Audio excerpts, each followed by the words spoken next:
Now let's kick it over to Keyboard Warriors, brought to you by Barrel Theory Beer Company.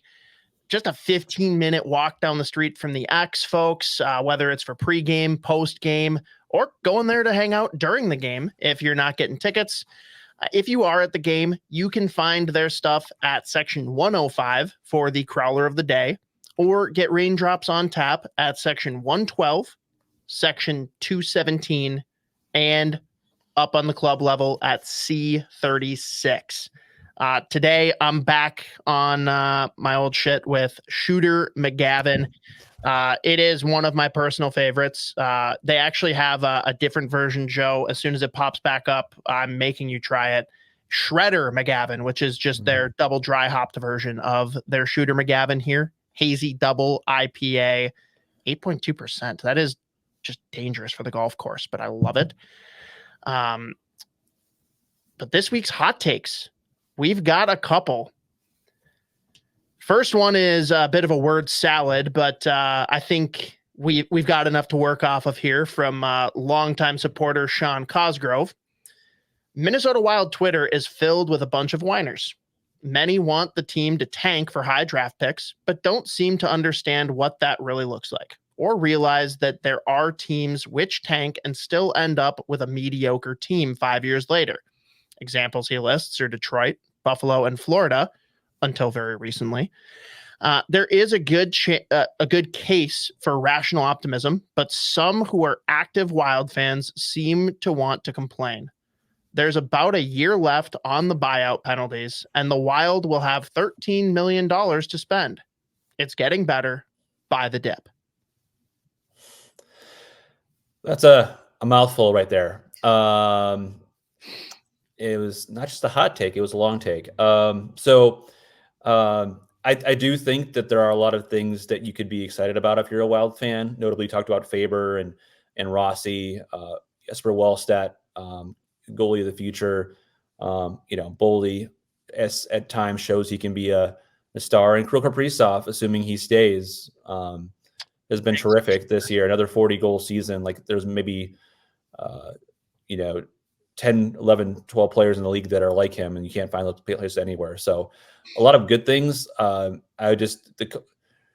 tanking thing I agree with, because I think that you have to do a lot right to make tanking work, and it takes a long time. And I haven't been in Minnesota long enough to understand their patience. I guess they have been patient since it's been 20 plus years and have got past the first round, and they still keep coming back. So I guess I shouldn't disregard the patience and the perseverance there. But the difference between being a playoff team losing the first round and being a team that is the San Jose Sharks and is a brutal night every time you go watch them play, and last place in the league. Like, it's, the place will be empty, or not empty, but it'll not be as full. Like, it's a lot of pain to get to where you want to go, and if you have to do it right to make the pain worth it. So I don't think there's a problem with a reset, where you might let some veteran guys go and bring in some youth. And if you had to reset some of your core, which I think was the argument made before maybe some of the extensions that were done early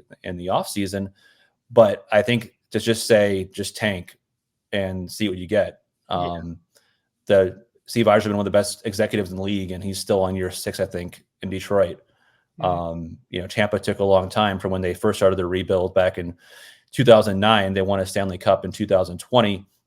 They had a lot of great runs there, but they also hit a lot of their picks that made that happen. Kucherov 2nd round, Braden Point 1 pick before the Wild in the 3rd round, Vasilevsky number 19 overall when no one taking Russian goalies in the 1st round, Palat 7th rounder. In order for that to work, you need to hit on a lot of those guys. And so just to say they tank, and then let's say they tank and they get the number 8 overall pick, right? Sure. Or whatever it might be. But, I'll counter that though, Joe, because I agree with the sentiment entirely. And I agree with Cosgrove that, like, you can't just decide all of a sudden you're going to tank. Right. But the real frustration for the fan base that I completely understand is, like you said, we're on 24 years now where they've never even been open to the idea. They are aggressively Band-Aid fixing and doing everything they can to stay in the middle, when we've seen historically the teams that are contending for the Stanley Cup more often than not bottomed out and built from that. And you're right. You got to hit on the guys like Kucherov, Palat, Point. We're seeing right now that, again, it hasn't come to fruition because we don't have a lot of the guys up yet, but Judd Brackett is doing a good job with what he's been given. You can hit on the later ones, but Tampa, they got Stamkos and Hedman. Like that can't win. Even if everything else went right, like you said, you need Stamkos and Hedman if you want to be in this game. And they've never had that level of talent. They've never picked that early. They've never had a generational game-changing player. Kaprizov's the first guy that's really even in that discussion, and he kind of fell in their lap because everyone was worried about Russia. So it's more, I understand the frustration with being completely against a rebuild versus, supporting them saying, hey, let's tank now. Like, it's not that easy. The players aren't going to just all of a sudden tank. They're playing for their next contracts, and they have pride. But I do support the fans in just being frustrated that Craig Leopold has done everything in his power to avoid any kind of rebuild for the reasons you said, right?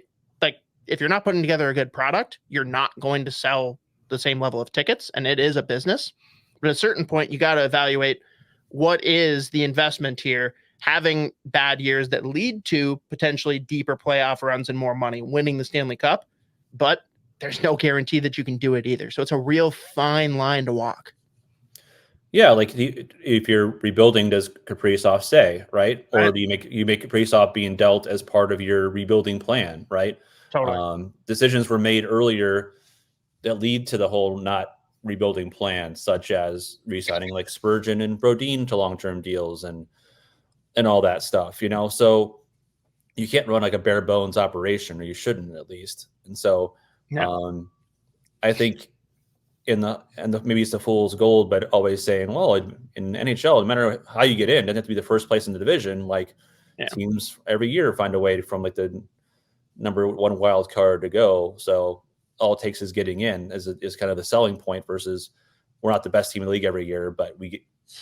But I also I get that, but those teams have rosters that are in a position where you look at it and go, oh yeah, they started bad and they're like on a heater now, and it makes total sense. Like, I'm sorry, going back to like 2012, I threw so much money on the LA Kings when they got in as the 8th seed because of their construct and how they were playing.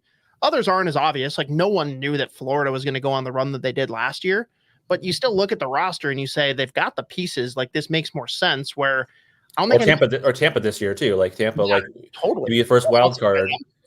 Yeah. Whereas this year with the Wild, like even if they got in, like they haven't beaten any of those teams that are up ahead of them in the they didn't play in the playoffs. They haven't have a horrible record against Dallas, Winnipeg, Colorado, even the Blues, Nashville. So if they do get in, like, are they going to be a hot pick to be one of those wild cards that go on a run? I don't think so. Like, obviously fans would still eat up the playoff tickets the first round and enjoy that. But it is, it is an entertaining discussion about rebuild versus not, but it's clearly in the DNA for Craig Leopold and Bill Guerin not to rebuild, and which is why they made decisions that they have. Totally. Nope. Very fair. But Mateo chimed in. It's not that hot to anyone except for the NCAA, but it's time for the 1 seed to host their regionals. And it couldn't be more true. I mean, there's a lot of reasons you can talk about outside of this one incident, but North Dakota, we love to hate each other. Like, there's no love lost between me and North Dakota fans, but their fan base is so strong. They travel so well, and you're going to put them in an arena that holds 2,500 people. Are you joking? Like, how is that a host site for any of these regionals, let alone the team that's probably going to travel the best out of all of the teams that are in the group of 16? And the Michigan teams, Michigan teams, like it's insane to me. I don't know. That seems like a big misstep by the NCAA, and maybe that alone will help catapult us into getting the discussion reopened on how we're going to pick these regionals. Maybe it becomes something where it's more like NCAA basketball, and you just have like repeated locations where you're going to go back to every year. Like, I don't hate that as long as it's a venue that can support it, But it is crazy that those tickets are that expensive. Like I feel bad for anyone from Michigan or North Dakota. The college kids, especially, like, like it's one thing for like alumni to step in and go to the Rose Bowl or whatever like that, but a lot of the fun, a lot of the passion, a lot of the atmosphere is of the student sections, right? Like, maybe they sell those student tickets.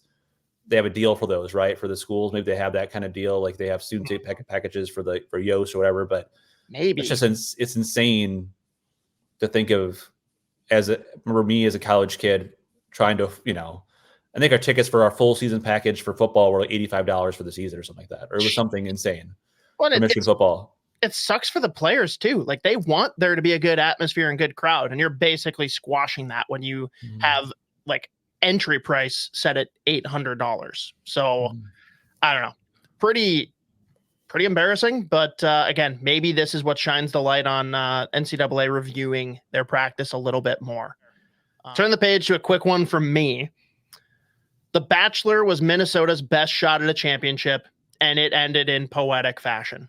And between everything I do with watching hockey, different productions for podcasts across the Soda Pod, part of the agreement is I get to sit down with her on Monday nights and watch The Bachelor.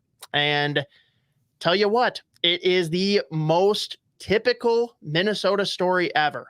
Nice, sweet Minnesota girl, has this great backstory of how she persevered through like huge hearing impediments and a lot of like medical challenges. And now she's just normal functioning person, sweetheart. And she was the favorite and front runner through the entire show. We get to the finale and all of a sudden he's just like so clearly not about her and like trying to slowly tell her like, by the way, I'm not picking you. And it's just the perfect metaphor for Minnesota sports in general, is it not? It feels that way. Like the Minnesota Nice Too Nice, or coming in not last, but not first, right? So right.